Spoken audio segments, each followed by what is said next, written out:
My name is Dr. Tyler Tolbert, And I'm Dr. Soren Poppy, and you're listening to the Fix Podcast. your source for all things implant dentistry. Hello, and welcome back to the Fix Podcast. So we have what I believe should be a very familiar face by now, but if not, shame on you. You're going to learn today. So right now we have Dr. Bernardo Nunez de Sousa in with us. So he's Hello, going guys. to be, yes, and this time he's here in visual. You can actually see the man himself presenting, and he's a beautiful man. So we're really happy to actually have his face on the recording today. So welcome, Bernardo, and thank you for your patience with us as we still try to navigate global time zones. That's a very difficult thing for us. It's true, man. Thanks for the invitation for the second time, actually. We had this recording. It was 1 year ago or 2 years ago? I don't remember. 1 year ago, maybe. Yeah, probably Yes. a year and a half. Probably, yeah. And Something like that. Yeah, Soren was not on the conversation. It was just between us. Now we have a threesome, which is also fun. That works as well. Yeah. So it's been a very fast year, whole lot of developments. I definitely want to get into all the wonderful things that you're doing with Full Arch Club and all the new projects that you have in mind as well. But for those that don't know who you are and don't know about all the great things that you brought to our industry, would you mind just giving us a little bit of background about who you are, what your training's like, your journey to get up to this point, all the way back to dental school? Just give us that brief history. And this is something I really love hearing, because Bernardo has, throughout his career and his training and those who he's learned from, his mentors, it's very closely intertwined with the history of All in Four itself. He's really gotten to rub shoulders with such big names in Full Arch and what we do, and he's a big name himself. So really appreciate to hear that. Yeah, so where did this start? It actually started, man, when I was 5. In my birthday, when I was 5, I said to someone that I wanted to be a dentist. And my parents actually have this on tape. I think I mentioned this in the last episode. How cool is that? Yeah. And then in Portugal, you do the primary school, then you do the high school, and then you go immediately to university. We don't have the college like you have in the US. So I went to dentistry and to the Catholic University. And the only thing I really cared about was the oral surgery part. I cared so much about that I could not study only the slides that we had to study for the exams. Each time I had an exam, I would read the whole goddamn Peterson book. I still, it's true, man. I still remember today. Actually, I have the book here. I still have, I wanted to show you, then the camera will. Anyway, I read the book maybe 10 times, man, during dental school. And at the end of, more or less in the middle of my dental degree, I saw this interview of Paulo Malo on the national television, and he was claiming to solving these very difficult cases within 1 hour surgery, very fast for the patient, with no grafts, no guides, because there were no guides back in those days, and always with immediate loading. And when I heard about this the first time, as I said, I was still in the dental school, I was very intrigued, because what we were being taught was maybe 6 implants, 6 to 8, double sinus lift or bone grafts and bone substitutes, then wait 6 months, 9 months with a removable denture, which is the worst thing in the world, especially on top of a graft. And then wait. He was avoiding this, and I was very curious about his technique. But it's maybe in the US is the same as it is in Portugal. Nepotism is universal, and you need to know someone that knows someone that will pull the strings for you if you want to work with a big name or in a very good clinic. And I was the first guy in my family to become a dentist, so I didn't know anyone. So I tried to pursue my postgraduate education to learn those things that Paulo Malo was talking about. So I went to the Netherlands. I did a 1 year post-graduation program. It was a residency in maxillofacial surgery. It was awesome, but it was not about implants. It was big maxillofacial surgery stuff, orthognatics, a lot of orthognatics, trauma, oncology cases, and that was not exactly what I was searching for.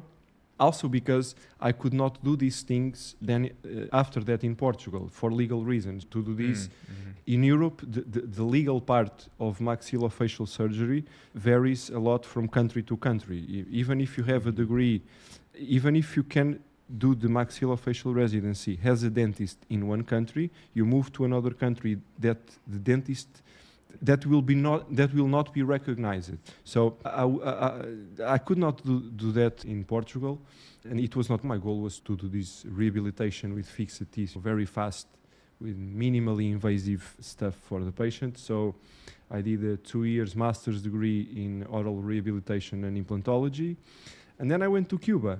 And in Cuba, I stayed there about 6 months. And man, that thing, this time was so rudimentary. I don't know how it is today, but back in those days, doing like a residency in surgery in Cuba, it's like you have one elevator, one forceps, and go ahead. And that was quite good, because you learn that all the fancy tools we have nowadays, man, they may help you here and there, but they are not the essential. You don't really need them. Maybe it helps you a bit, but it's technique. It's understanding, it's 3D visualization, is to work like a lever. It's not really about the tool. It's about yourself. And so but meanwhile, I was always sending my resume to Malo Clinic, but I never got a reply. But suddenly, that reply came, and they sent me an email. Actually, when I sent my resume this last time, it was a night out with my friends. I was a bit tipsy when I saw that they were recruiting for a clinic that was about to open in Paris. And at that point, with the right amount of alcohol, it was like, Paris can be nice. So I sent my resume without knowing what was going to happen. And and the guys, they called me, and I went to Lisbon, because I had to stay there for 1 or 2 years to do the whole training there. And it's quite nice, because the first day, nowadays I think it's not like that. And because Paulo Malo is not working at Malo Clinic anymore, there was some stuff going on there. I really don't want to go deep on that. But back in those days, when I entered Malo Clinic, Paulo Malo told me this: Bernardo, so what do you know about implants and oral rehabilitation? And I said, look, I did this post-graduation, this residency, this and that, blah, blah, blah, blah. And he said, look, from now on, if you want to stay here, you forget all of that. Forget it didn't happen, because from here, we will teach you from zero. If you are okay with that, you stay with us. If you want to keep insisting on those old school kind of stuff, man, maybe this is not for you. And the guy was quite clear on that, and I enjoyed that. And that's what they tell you when you start getting into like quantum physics. They're like, forget everything that you thought you knew. This is day one. You know nothing. That's pretty much how much of a revolution that is. And but he was right, and the guy was right. And my first day working at Malo Clinic was actually a quad zygo. Can you imagine? You get all this experience like bam from day zero. And so this was I would say the biggest part of my education. This was what actually changed my way of seeing things. My philosophy today has been very impacted from this experience, and maybe especially for the no bullshit approach, and something that we can talk later on, but something that I see nowadays, a lot of over complications, over engineering of cases when things can be done way more simplistic and with the same or better results. And in this kind of thinking, I think Paulo was way ahead, very far ahead of anyone in the implantology business, because you imagine what is doing an Alon 4 with tilted implants, with no grafts, with exposed threads in 2000. We are talking like 24 years ago, 25 years ago. Yeah. It was when he was already doing this. And I was getting these cases there. I was watching not only the new ones, of course, but the follow-ups. And watching these cases that have 15 years follow-up, case after case after case. I mean, it's on the numbers, man. Who has the numbers has the reason. And so, So after this, I went to this big DSO. I was the head surgeon of their busiest clinic. I was doing revision cases, that cases that failed, or cases that were about to go into the court, and they were trying to solve things. So I spent about 2 years only redoing cases, and that gave me a lot of not only endurance, but also, how can I say, to find bone when it doesn't exist anymore, and the pterygoid part, to tilt them towards the vomer, to the M variations, the transsinus. These things became necessary in this time. So that's when I started Creative to approaches. Say again. I said creative approaches. Yeah. More creative approaches. The palatal approach, I started it was, I would say that in 10 cases, maybe 7 or 8 were palatal approaches. And so I start, then after a while, you start to see your own follow-ups and say, this actually works. And maybe it works even better in some cases in terms of soft tissue. So and then after this I work in several spots, getting cases, getting referrals, and then I created the Full Arch Club, and we were history. Yeah, man, the Full Arch Club was the first full arch education center in the world, and now there are a few more, but we were the first with these principles, with no grafts, no guides, no zygos, and no delays. And we had the pleasure to teach many people, including these two beautiful gentlemen here in front of me, who are amazing surgeons and who are now doing incredible work. You publish a lot, Soren, by the way. Tyler is more shy to publish. I'm a recluse. Yeah, man. I talk about it a little bit on the podcast. I try to post almost every case that I do on my Instagram and challenges and just show the good cases, the beautiful ones. And it forces me to, when I require myself to post them, to really like make sure that I'm doing everything as perfect as possible. I want all my cases to be symmetric. I want efficiencies with my team, and I want to show everybody that follows me that's possible to do over and over again. And if you look at my cases over time, I actually recently just on my Instagram went back to all the cases I did this year and I highlighted them. So if you guys want to see all my cases, you can go back and see everything I've done this year. I was going to do like for all of my cases, and then I got to the beginning of this year. I was like, man, that's a lot. So we'll stick with just this year. And if you look at all of them, I mean, they all are basically the same approach. They all look basically the same. And I think that's what you want, right? You want all your cases to look the same because you want things to be efficient, to be repeatable. And that's where you see less complications, more efficiencies with your team. I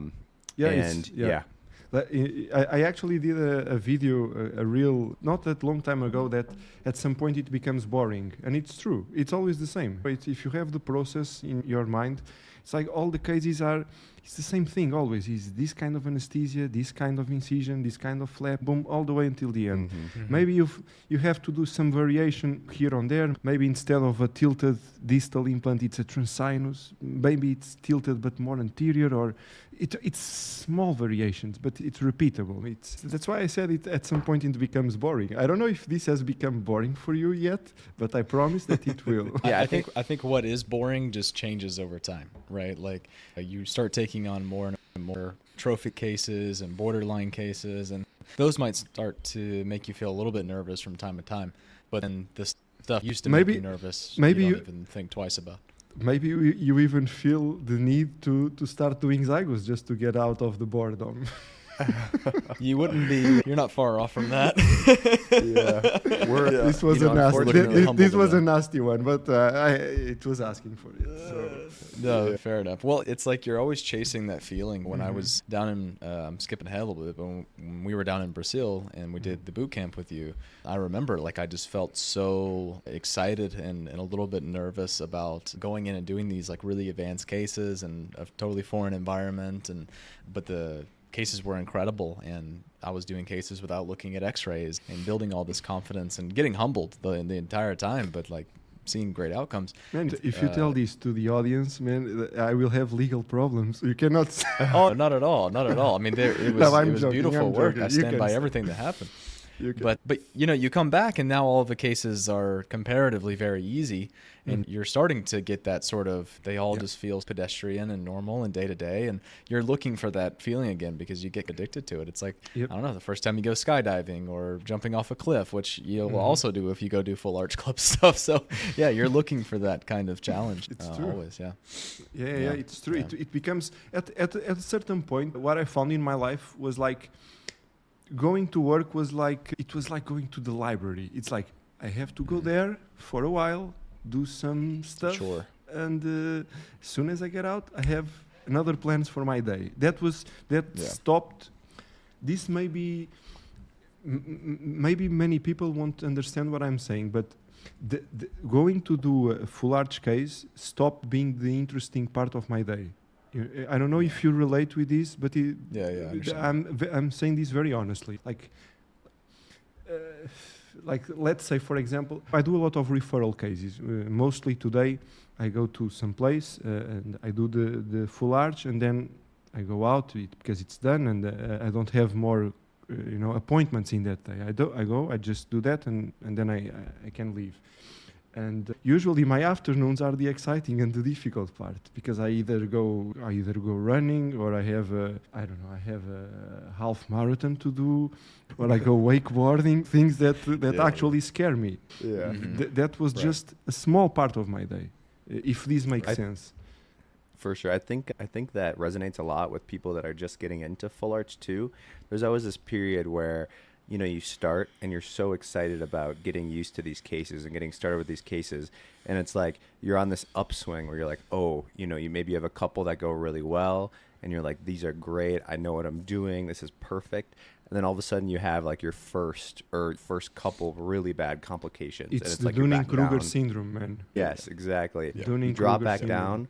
Yeah. And then you're down in this, you're in this pit, The and it valley of feels despair. like a lot of anxiety when you go to work, and you're worried about the cases.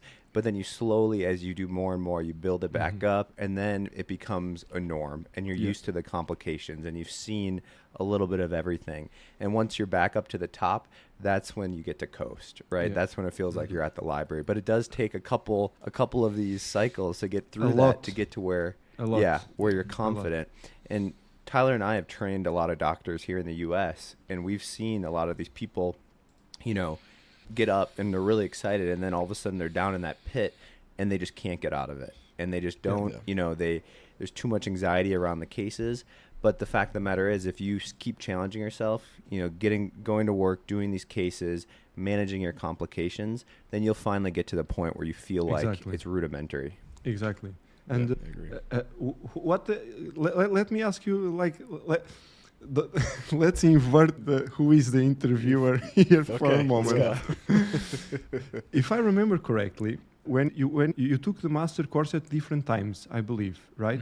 Yeah. You were just starting full arch, right?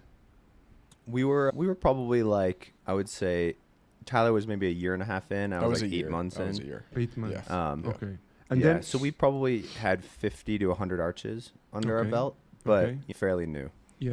And then after, I guess my question is, how did your full arch life change it after the boot camp, after the full arch club curriculum, the master course and the boot camp? Because I follow your cases, and guys, you are rock stars now, from what I can see. Yeah. And I'm curious to hear how impactful or not it was on your journey. Yeah, absolutely. Well, just a little bit of background, just so the audience is aware. Tyler and I both did Bernardo's Full Arch Club Master course in Portugal, and I don't know, do you not offer that anymore? It's just all in the boot camp. No, correct? we do offer. Oh, Yes, yeah. so- It's the main course, actually. Yeah.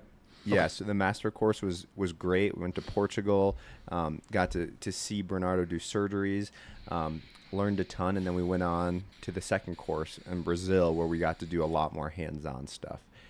And I would say after the master course, where we weren't doing it necessarily on patients, but we got to do it on models and see the efficiencies in your office and the different techniques that you recommended. I was able to do so many more cases because I was able to see the extent of what was possible with traditional all-on-4. I feel like a lot of people get these cases and they're like, oh, that's a zygo case. Like, there's no way I can do that case. And the reality is, there's a lot of these cases that can be done that walk in your clinic, and they can be done predictably using some of these workflows. And it's a lot less trauma to the patients when you're not doing these quad zygos or whatever you think that patient needs. And I was able to treat a ton of patients that I otherwise thought I wasn't able to. And I've seen these patients for follow-ups, and I'd be amazed of how well some of these patients healed that I previously thought there was not a chance that this is something that I could do, or that anybody without like experience doing zygos was able to do. And my patients were so grateful that I could provide that service to them at, you know, the fee, because when you start getting into zygos, all of a sudden patients are paying double what they would have for a traditional all-on-4, and you're able to save those anatomical landmarks for if something occurs 5 years down the line, not at that time. Exactly. So that's what I think out of that course. Yeah, I think for me, before the course, I probably referred out, I'd say as much as at least 5, but as much as 10% of the people who had terminal dentition and they needed something due to atrophic bone or what I thought would need zygos and things like that. That number dropped to what I believe would be less than 1% at this point in terms of what I can, Wow, you know, less know that than I can 1% confidently is treat. amazing, man. I believe that. I mean, it's a made-up statistic. I don't know how to Yeah, show sure. it. But we have a feeling on, we have a feeling on that. Right. And so, like, when I was doing just traditional all-in-4, I felt like I was the person that when patients were told no, or they had to get all these sinus lifts and things like that, I am the solution for those people. Now I feel like I can be the solution for people who have already had all-in-4 done. Yeah. And now they're being told that it can't be treated, or they're Now told it you can't are be fixed. entering the library, man. Yeah, that's right. That's right. So you're just in a different, you're like later on in that progression of the extremity of cases, and teach someone who was already doing all-in-4 how to do something next level or fix something that happened. And it made me competent in fixing my own problems, right? Yeah. Like I used to be just terrified if one of my distal tilted implants failed. Yeah. Because I was like, well, that's all I know how to do. So now I'm going to have to graft and wait and come back and do this all over again. And now I know that I can revise this competently, and I almost get excited about it because I'm like, okay, cool. Like I can employ this now to fix it. Yeah. So yeah, it was just that next tier of provider, and there's just all these more problems that you know how to solve. And now there's new problems too, but it's all recursive as you continue to progress. And boot camp was absolutely the biggest catalyst for me to get to that part. Yeah. And I also want to point out too that a lot of my philosophies have changed since, you know, the master course. Before, when I thought like traditional all-in-4 was the way to go for every case, now I see all the advantages prosthetically of what you can achieve when you're doing things like pterygoids. Relay those to my patients because I see a lot of patients that come from other clinics that are getting standard all-on-4, and maybe a couple of those distal implants failed. And the way that those surgeons will try to relieve that is placing new ones, but more anterior. Yeah. And all of a sudden you're stuck with a prosthetic that has a 3-tooth cantilever, and it's just not a good prosthetically driven approach. I relay that to my patients and I say, hey, there's a lot of other clinics here that'll do this. However, if you come here, we try to do more than 4 implants when we're able to place pterygoids and create a prosthetic that'll last you a long time. And if any of these anterior implants fail, we still have that posterior support, so we can relieve those issues much easier and with more predictability. Yeah, the anterior area is never a problem. Losing 1 or 2 on the anteriors. First, it's so rare that we don't even think about it. I don't even remember the last time I lost an anterior one. But when we do, it's so easy to solve. You have the nasopalatine canal. You can tilt them towards the vomer or towards the nasal crest or you have so many options. It's in the same spot, actually. You can just put a larger one. I mean, it's never a problem. Yeah, absolutely. Yeah.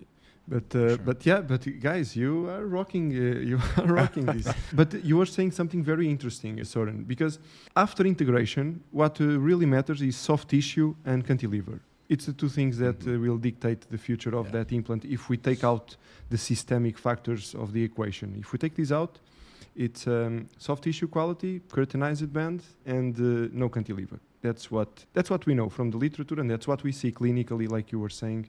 That's what will dictate if the implants will last longer, and if we will not have too much bone loss because of unnecessary trauma on the implant. And yeah, that's it. Yeah. And pterygoids changed my life. When I started doing them in 2018, guys, I was taking the panoramic x-rays, and then I was looking at the result, taking a picture with the phone and deleting them. I had to hide this stuff. Because in 2018, if you put 24 millimeter implants all the way back there, here in Portugal, man, the people would tell I was completely nuts. So hype these ones. And now it's funny how fast stuff can become the norm, right? True. They see more and more cases. They see literature about it, and now, like, if you're not doing pterygoid implants, you're missing out on a lot of cases that you can solve much better for the patients that you treat. And it's funny because I see a lot of clinics here in Denver that have been around for 10 years, and the surgeons there, they've gotten comfortable with their standard all-on-4 approach. And some of these patients come to me because they're so frustrated with the fact that a couple of their implants failed, and they've been in a denture for 2 years because they're just waiting for their grafts to heal. And I'm like, this is something I could solve tomorrow for you. Yeah. And it's with just taking the proper education to better yourself. And I think that's important for your patients when you're doing treatment like this. Yeah. So I think Bernardo, before we start talking about maybe some of these individual cases, and I know that you wanted to show some cases and stuff, I think you should let the audience know what the Full Arch Club concept is and how it's progressed over time and what they can expect if they want this education, and what your course looks like. Yeah. So at the Full Arch Club, the pillars and the foundations of our concept is, as I said, no grafts, no guides, no zygos, and no delays. So I had a big contact with other approaches, for example, with zygomatic implants. And at some point, and I did a lot of them in the past, but at some point I had contact with another philosophy, which was the custom implants, aka the superosteal implants. And this changed my mind to such a point that I started to cook an idea and a treatment protocol that would allow any doctor with the right mindset and with the right knowledge to solve any case without these things, without grafts, without zygos, without delays, and with immediate loading. And we have placed together a bunch of techniques, which are the All-on-4, the All-on-X, transsinus, transnasal, pterygoids, and the palatal approach. And what I found in my own experience is that if you only have the All-on-4 or the standard All-on-X in your tool belt, you will solve about 60 to 70% of all the cases. If you want to go from this 60 to 70% to the 95%, you need the palatal approach. Especially the palatal approach is the biggest thing that will change your game. The rest, the other 5%, because we are on the 95% now, the rest, you are the transsinus, the transnasal, the pterygoids, and the custom implants. And I found that with combination of these techniques and the application of these techniques in the right case, it's not to apply it because yes. For example, when I started teaching the transsinus approach, and I saw many colleagues start to apply it in cases that they were not necessary, in cases that it was more than okay to do the standard All-on-4 and to pterygoids in the back. So this is the kind of the wrong mindset that I try to fight, which is why are you overcomplicating when you can be more predictable, reduce the morbidity of your case, and achieve the exact same result. There is no point on doing a transsinus if you can do a pterygoid. And yeah, so we found that with all these techniques, man, it is impossible that a patient comes to your office and you have no answer for them. So we created the master course to teach all of these things. I teach you all the fundamentals of full arch, of incisions, of flaps, bone reduction, the techniques themselves, suture, medication, follow-up. We teach all of these, and the students get to watch me and the other mentor, Dr. Pedro, to do this live surgery. And then, for the colleagues who want the ultimate experience, like yourselves, you go to our live surgery bootcamp in Brazil, where you will have the hardest week of your life in oral surgery, but maybe the best as well. And you will apply all of these things into patients in very difficult cases, the cases that, according to Tyler, he said this on the interview, cases you wouldn't even bother to flap. You remember saying? Yeah, that's right. That's right. I remember saying it. Yeah. And after the boot camp, really, honestly, I think people are ready to tackle everything, and that's the feedback we have. We see these in our students. I see these on you, for example. You are killing all these very hard cases that I follow on social media, and other participants as well. So I feel like what I feel is like I felt the need to create these things because in my mind the full arch was not being approached the right way. I was seeing a lot of unnecessary stuff and unnecessary grafts and unnecessary zygos. I still see a lot of unnecessary zygomatic implants, to be honest, more and more. But I think that in the future things will change. I think the custom solutions for patients, and I'm not talking about custom implants, I mean custom solutions in general will be the future. I don't think that dental implants will be the future. I think the future of oral rehabilitation will be a true regeneration of what is lost and not fake stuff, not metal screws on the mouth. I think we will replace a lost maxilla by another maxilla. I think we will replace a lost tooth by a real tooth. The Japanese or the Chinese are already doing this. I published this news. It wasn't on the newspaper. It's on my Instagram. If you go there, that they were already successful on making a new tooth grow.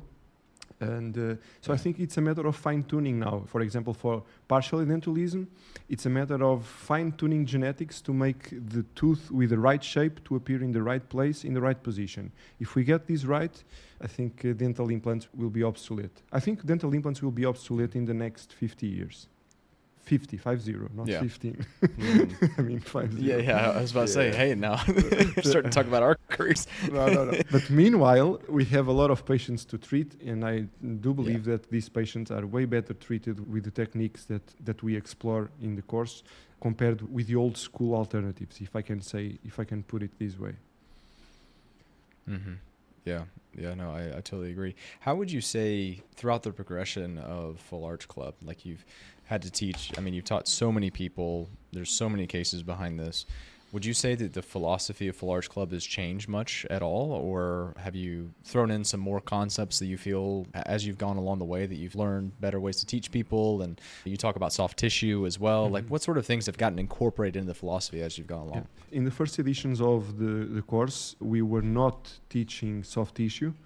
And I never thought it was something that so many people were interested in or that wanted that needed that teaching. Because for me, the soft tissue grafting is part of my life since the very beginning. The free gingival grafts, connective tissue grafts.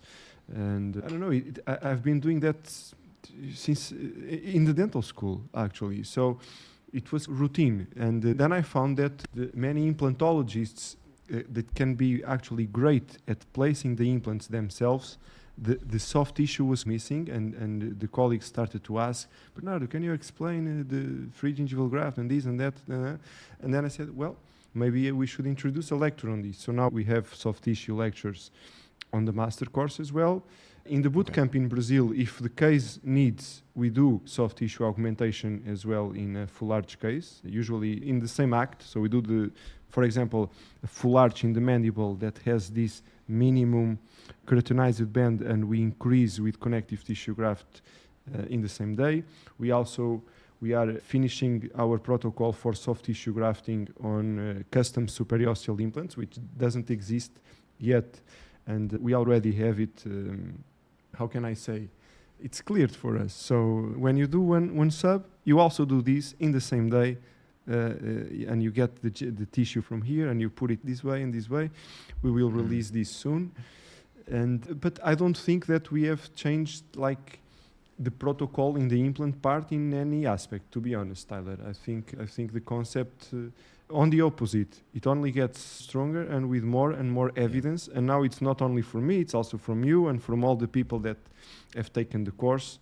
And I also see people that took our course and now teaching their own course with these principles. Yeah. So it's because it works, man. Because if it didn't, it stood the test of time. Yeah, for sure. Yeah, I think soft tissue management is something that is overlooked quite a bit and Oh, it's very critical. We've talked about this on the podcast before, but the best time to solve these soft tissue issues, and once you've seen enough cases and you've done enough cases, you can be pretty certain when you place an implant and you're going to do all of your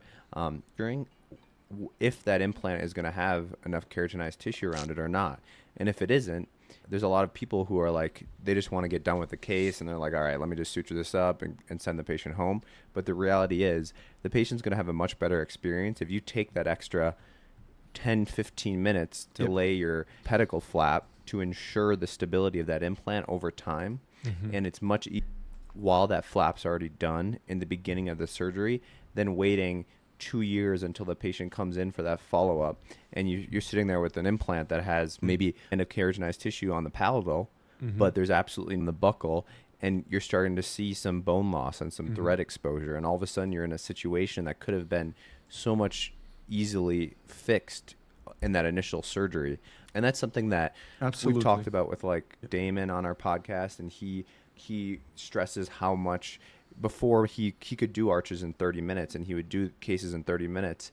And now it takes him maybe an hour to do an arch.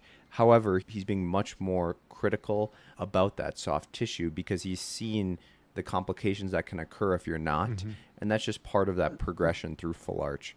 Part of our goal with this podcast is to help people prevent those issues prior to seeing them in 2-3 years and really focus on doing them right off the bat.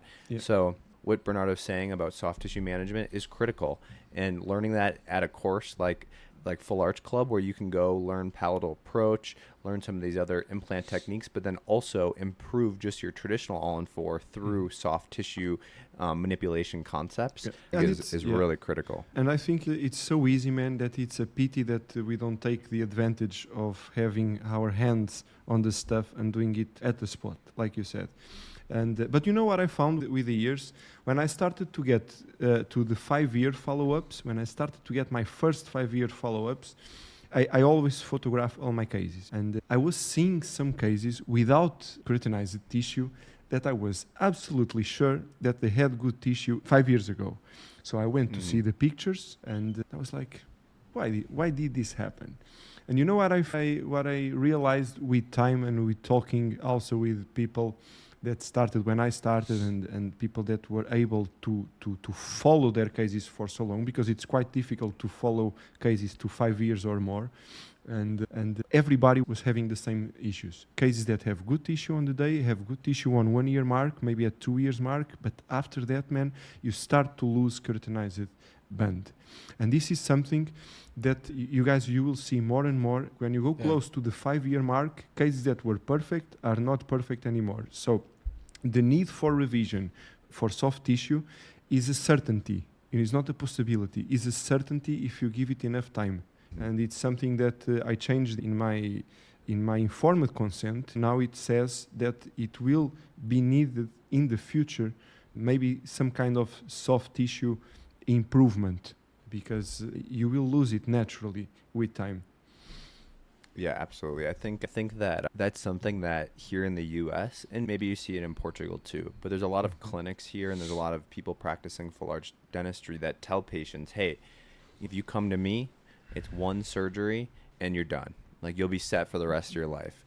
And the reality is then when a revision comes in the future, it's so much harder to get that patient to agree to do a simple procedure like a pedicle graft just to increase the longevity of that implant, because in the beginning they were told, hey, you won't need anything like this off the bat. So I think lowering those patients' expectations from the beginning and ensuring that they understand that, hey, you're 45 years old and you're in a place where you need a full arch treatment, there's a really good chance that you're going to need not only one revision, but perhaps multiple revisions throughout the rest of your life if you want this to last 40, 50 years. And it's that clinician's responsibility, I think, to learn these techniques so when that occurs, they're able to manage those complications. Oral surgeon... Go ahead. I was just going to say, every oral surgeon that I've talked to here in the U.S. that I've asked them their opinion on should, general dentists be doing cases like this, Most of them, if they're not super conservative with their thinking, say, I don't care what a general dentist does as long as they're able to manage those complications that occur from those surgeries. And basic soft tissue management is definitely one of those complications that anybody practicing this style of dentistry should be comfortable with. Yeah, we can never promise lifetime results. Look, the multi-center studies, which are those who I enjoy reading the most because they are studies done in a bunch of clinics in a certain location, and they reflect better the real-world scenario, the real-world results of the things that we do. And these multi-center studies show that the dental implants, after 15 years or more, only 2/3 are there. Only 2/3 survive the 15-plus year mark, which is something that I feel like not only patients don't know this, but doctors don't know this as well. And this is the harsh reality. The things that we are doing right now, man, if you have the luck, the blessing to be able to follow the case for 15 or 20 years, I'm sorry to say, man, but 1/3 of those will not be there. In general, obviously. Now we have better techniques, we have a better soft tissue understanding and stuff.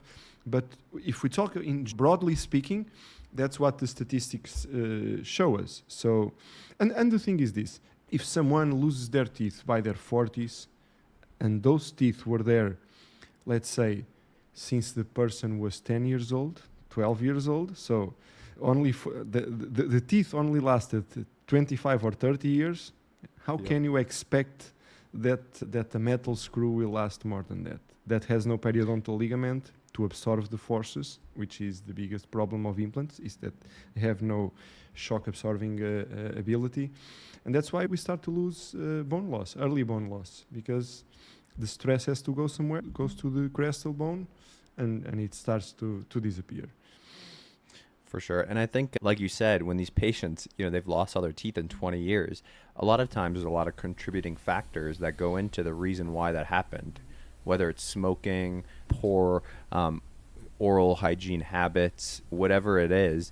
Even though patients say like, hey, I'm done smoking, or I'm going to keep my teeth clean now. Once they have a new set of teeth in there, a lot of times these patients fall back to these habits that they've had previously, and there are going to be complications that occur because of those. I think that they have the ability to manage those, I think will really further a lot of dentist careers and get to a point where they're like, oh my gosh, all these cases I've done 5 years ago, I need to revise now. I'm not comfortable doing that. If you just get some of these basics, it'll prolong your full arch career, and you'll have a much happier career where you feel like you're going to the library every day instead of going, somewhere you don't want to be. Preventive dentistry and the revision dentistry is going to be the future in the short, medium term, to avoid these things from happening, to avoid people from getting implants in the first place, which is something that I talk a lot, and you guys are on the WhatsApp group. I talk a lot about this. Should this case be a full arch? Should this case not be a full arch? Can I postpone this? Can I do something to try to avoid removing all the teeth from this person at their 30s, which is quite dramatic, because people, we have to understand that people that we do a full arch in their 30s, they will not die with our implants in the mouth. If they have a normal life expectancy, they will not keep those until they die. And how is this for us? Is this a failure? Is this a personal failure? What do you think? I feel like a bit of a personal failure to doing something that is supposed to be permanent, and it's not. And I know that it's not. The statistics show me that after 15 years, only 2/3 of the implants are there.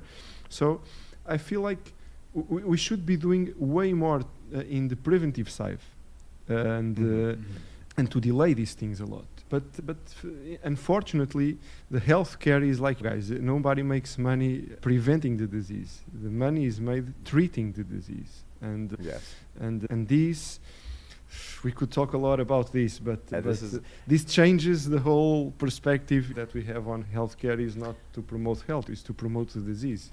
So it's funny, this is going down a different rabbit hole, but I actually had a dental cleaning this morning, and my hygienist was talking to me about Peter Attia, and he's one of the guys that are on the Huberman podcast a lot, And I read one his of book. his big philosophies in medical school was the lack of preventative care in the United States and the sheer impact of what a lot of these pharmacology departments or like big businesses, right, pharmaceutical companies push, and they're pushing medications that treat these cases when in reality a lot of the people in the United States that have issues like diabetes or overweight or whatever it is could have been cured through preventative measures. Yep.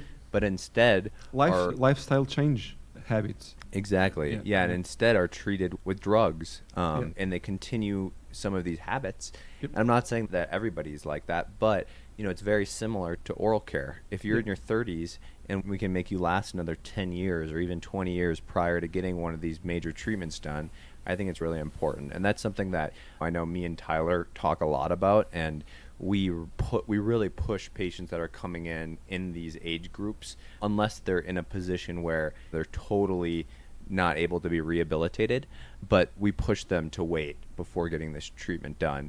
The problem is the more and more of these centers that pop up, I see patients that are coming in that are in their early 30s that have teeth that are totally fine, and they're coming as a second opinion from a With clinic a quote that said for an hour and yeah, right, that man. I'm like what, like, you are totally fine, like you do not need this done in your situation. And the problem is they're just going to turn around and go to the clinic that said, hey, we can do this today. Yeah. So it is a major problem. This is a major problem. You know that in some countries here in Europe, you go to jail if you do something like this. The laws in some jurisdictions here are so strict about implant kind of treatments that you lose your license, man, like this, if it gets proven. The people that will be against the doctor are also doctors from this kind of mindset, the correct mindset, in my opinion, that will prove, because this and this, that this case should not be a full arch. So these doctors have mutilated this mouse, so the consequence is this. And it's usually either suspended license or they banned the guy from practicing in this country again, or you can face criminal charges and end up in jail. It's seriously. It's no joke. It's no joke. So I think we are a bit more conservative. I think also, to be honest, in some places, maybe too much conservative, and try to save what is not possible anymore, or at least in the context of full arch rehabilitation does not make sense to save. But there is a fine line on the sense. Yeah, for sure. Yeah, I mean, yeah, I think that definitely is the other side of the equation, because I don't know what the ratio is, but like for every patient that I've seen that was treatment planned to have all their teeth removed and get this done, there's plenty of other patients that I feel like this should have been done a long time ago, and they've wasted money and they've wasted time, and now they've got this insane newfangled treatment in their mouth. I mean, I've seen people that had a mini implant here, a standard implant here. They've got 2 telescopic copings on their natural molars, and it's all this removable upper snap end that never worked. Oh, man. And you see all kinds of things where people are just trying for the sake of saving teeth, but then there's this misguided approach towards just save what's there, and it really ends up costing the patient at the end of the day, and they end up getting an all-on-4 eventually, or they just go broke or end up in a denture because they don't have any more to invest. And there's that too. And so it's not just important to know how and when to do this. Well, rather, I already gave that away. It's not just important to know how to do it, but when. And there's times where it's not getting done, but it should, and there's times where it's getting done and it shouldn't. So I think it's so important that even people that don't focus primarily on full arch, that they understand its place just in the full array of what we can do. Yes, it's one of the most difficult things is to discuss this topic, because something for me can look like one thing. From the easiest way to create a discussion is to show a panoramic X-ray to 10 doctors, because you will find 10 different treatment plans. But I think it's very difficult to make the line where what is correct, what is wise, what starts to be over treatment. It's not easy, and I think more guidelines are needed for this, for the benefit of the patient. Maybe AI will solve the problem. I truly believe AI will be the judge very soon in most non-criminal things. Even civilian things, I believe AI is going to be the judge. There is nothing that is more fair than a computer intelligence to analyze data. So Yeah. Yeah, we'll see. I feel like the scary thing is that before we're talking about a lot of philosophical ideas, but before any of that gets into actually like make changes, there has to be some serious complications that occur to make things move. And I wish that it was a little bit simpler, but I feel like that no matter what, that's what's going to end up happening. But Yeah. I think we've gone through a lot of the philosophical side of things. I'd love to move the conversation into some clinical stuff, and I know we have some questions here for you that we've touched on throughout the beginning of this episode. But I know our listeners really to talk about some of the basics. And a few questions I have for you, Bernardo, are: what are some simple things that doctors can do to improve their outcomes of their cases over time? And I know we talked a little bit about soft tissue grafting, but I'd like to go into that a little bit. And then I'd love to hear what are some mistakes that you've seen about how people approach full arch cases, and how can they manage those and prevent those to ensure that they have stability over time?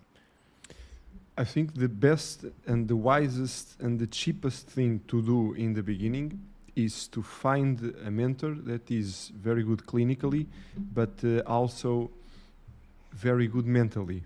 And if you find this mentor, try to work with the person, not for the person. Try to shadow the person, or try to go into a course to this person's course, and try to talk in private. Try to understand how the person thinks, why he's choosing this solution instead of that solution. The clinical, as I said the other minutes ago, the clinical part is the easiest to achieve. To learn something, nowadays you just need to pay. You pay for a book, you pay for a course, you pay to go to a meeting, and you learn. And that's the easiest part. I think the hardest part is the mental part, is to try to understand, or try to put your brain functioning in such a way that you can choose the wisest decision most of the times. What should I do in this case? What makes more sense to do in this case for the benefit of the patient in the majority of the times? I think this is the most difficult thing to understand, to learn, because you don't buy this knowledge. This is something that some people have a natural brain for implantology, to be a handyman, to work with screws, with bolts, to work with an engineering brain. And this is the hardest thing to teach if you don't have a good engineering brain. You can teach all the techniques, all this stuff, but having the right mindset, I think it's the crucial part. And in this regard, for example, for me, it stopped making sense, for example, to do a quad zygo if I can do a custom implant and preserve all the bone of the patient. This is the kind of mindset that I'm trying to explain is, if you have 2 or 3 solutions for the same thing, what things are you putting on the table to make your decision?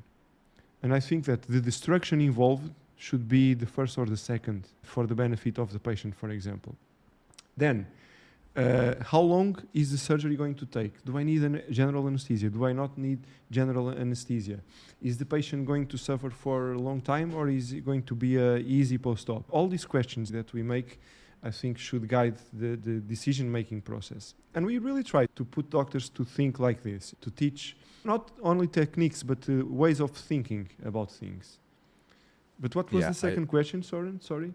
No, I agree with that. I'm just going to give my opinion, and then I'll go back to that second question. Mm-hmm. I get asked a lot from dentists who are, or maybe, students who are in dental school who are really trying to get into full arch and implants and whatnot. And they're like, hey, I saw that you fast-tracked your path towards implant dentistry. How did you do it? What would you recommend for me? And my response is always the same. I always tell them the most important thing is learning those fundamentals.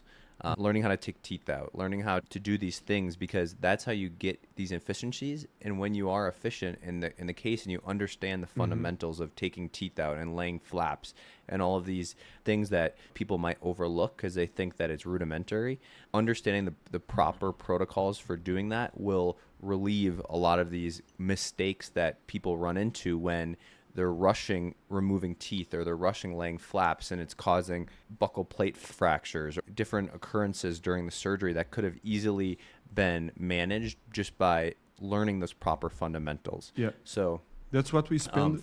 You certainly, sorry to interrupt you, the master course, the first day, the first almost 5 hours in the morning is just about fundamentals. Even if you already know how to do Allen 4, you will get bombarded with fundamentals in the morning, how to do the flap, where to put the blade, where the incision, why is the incision here, and for example, the vertical releasing incisions, why in this place and not half centimeter posterior.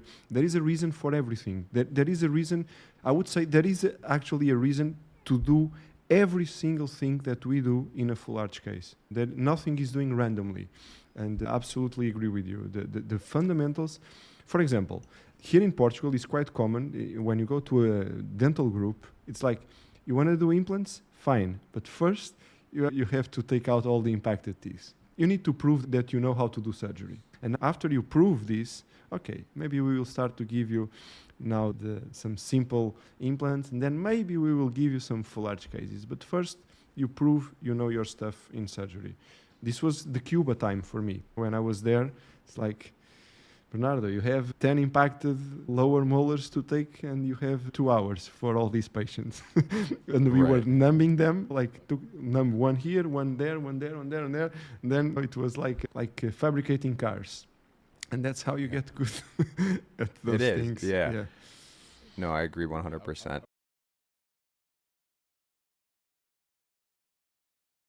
The second question, Bernardo. Yeah, fundamentals is the way to go. Before you think about, even before you think about doing a single implant, you need to be very proficient in taking impacted teeth out, at least in my perspective, in doing flaps, in traumatic extractions. You need to be very proficient on this. Only after this, you can start to do the interesting part. But the fundamentals, if you don't have them, that's why I told you in the beginning that I always read the full Peterson book when I was in dental school, and this changed my life. Reading the book over and over and over again, because I knew how to solve a lot of complications, and I have never seen them before.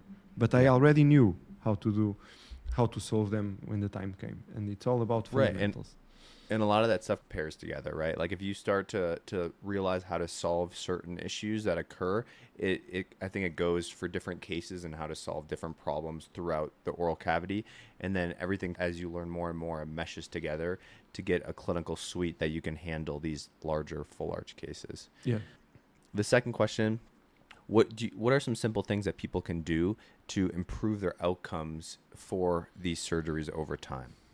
I think one of the hackings that you can do on yourself is start to work with the left hand, and this changed. We forced you. Yes. This is something we do at the master course actually, and then in the boot camp it's like mandatory. We train you to use the left, and this is something that will change your life.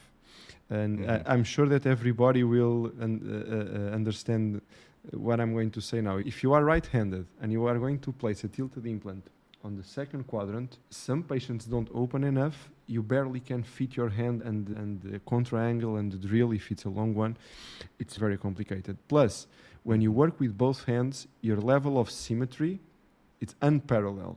So I think that one of the cool things is start to be ambidextrous. I was not born ambidextrous. I trained myself, and now I write with the left. I play instruments and all this, but I forced myself to learn in the beginning, and this changed me. You asked. We did the master course after we went the first time. I think one thing I said on that was, if you are going to Bernardo's master course, one thing I'd recommend doing before you go is start brushing your teeth with your left hand. Eat your food with your left hand. Bernardo will give you an extra pat on the back if you get there and you're proficient with doing that with your left hand, and you could actually feel comfortable angling an implant using that left hand. I agree. Being able to use both hands back and forth when you're doing these cases, it'll make things much easier, and it'll make your cases much more symmetric as you do them. Yeah. Another thing that I think helps a lot people in the beginning is what I was telling before, is to find a mentor and work with the guy or shadow the guy, because because what will take you 10 years on your own can take 6 months with the right mentor. And no joke, it's really how fast you can progress. And Oh, go ahead. No. I was just going to say, in my learning, I had a mentor my last year of dental school, and I was fortunate enough to be able to work under him for an entire year. And so shout out Dr. Heekeel. He was gracious enough. He had a really large oral surgery background, and for an entire year, he allowed me to do all of his cases, and he assisted for me. And man, what I learned in that year, like you said, would have taken me a decade after school. And you'd be surprised with how many people just in your local community are willing to help teach and willing to help you come and shadow. And before I even cut my first arch, I was in the op for probably over 100 cases, just seeing and watching how people manage complications and workflows and how efficiencies with assistants, what instruments to have. And everybody has like different nuances that they like during these cases. And if you're able to get a really good background of how all of these different things work, you can bring everything together, and that first or second case will be so much easier for you because, you know, like you said, you read the book over and over again. If you're in a mentor's surgical room, seeing it done over and over again, a lot of these problems that you might have right off the bat, you'll be able to manage them so much better. Yeah. Absolutely.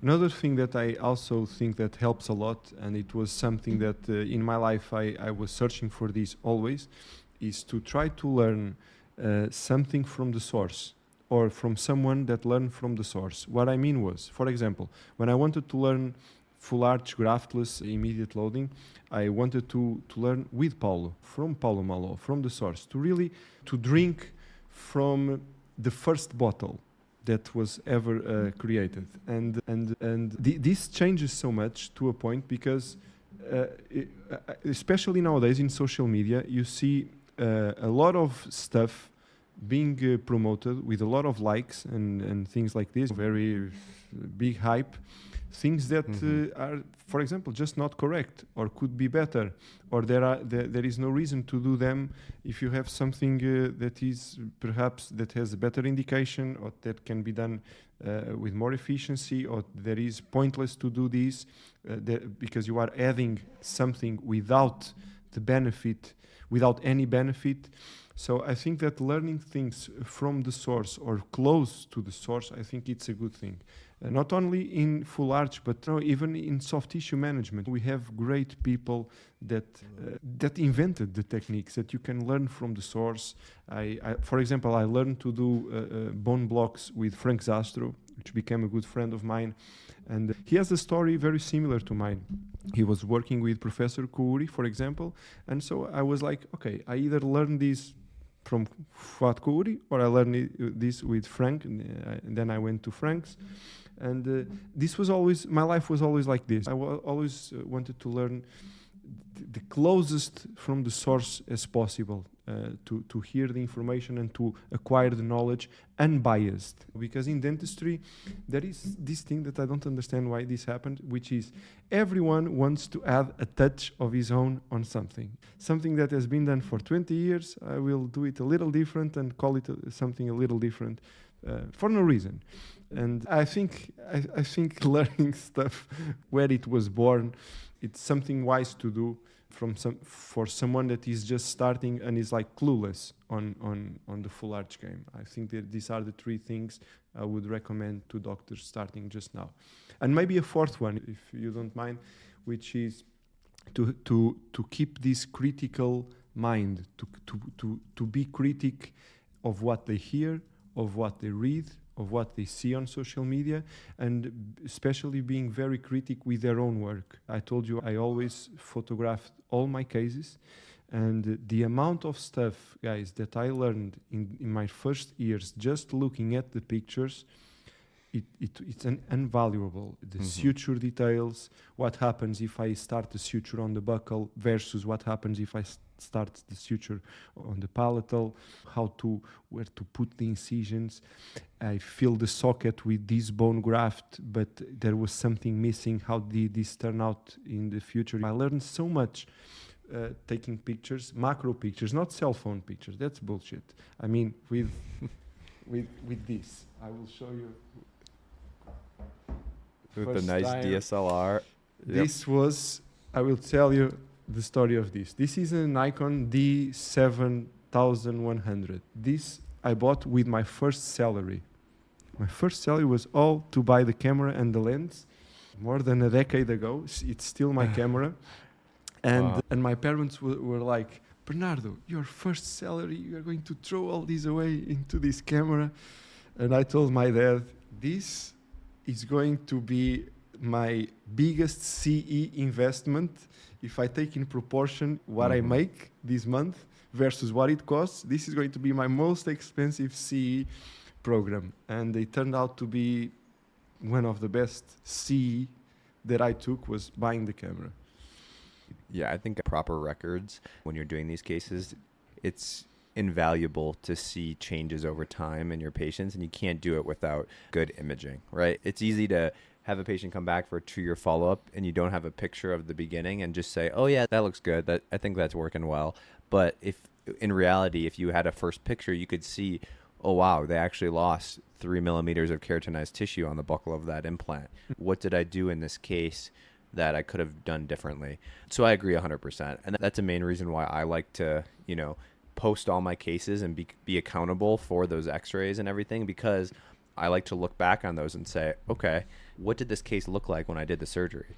And where is it at now at my follow-up? Did I do something wrong? Was there something that was different than most of my other cases that changed those things? Are you guys already taking pictures as well? Yes. Mm-hmm. Yeah. I don't post a lot of my surgical photos in my Instagram because I do have a lot of followers that are patients.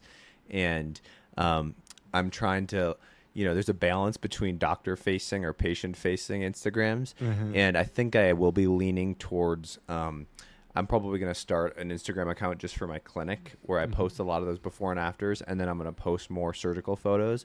But I do surgical pictures throughout all of my cases as well.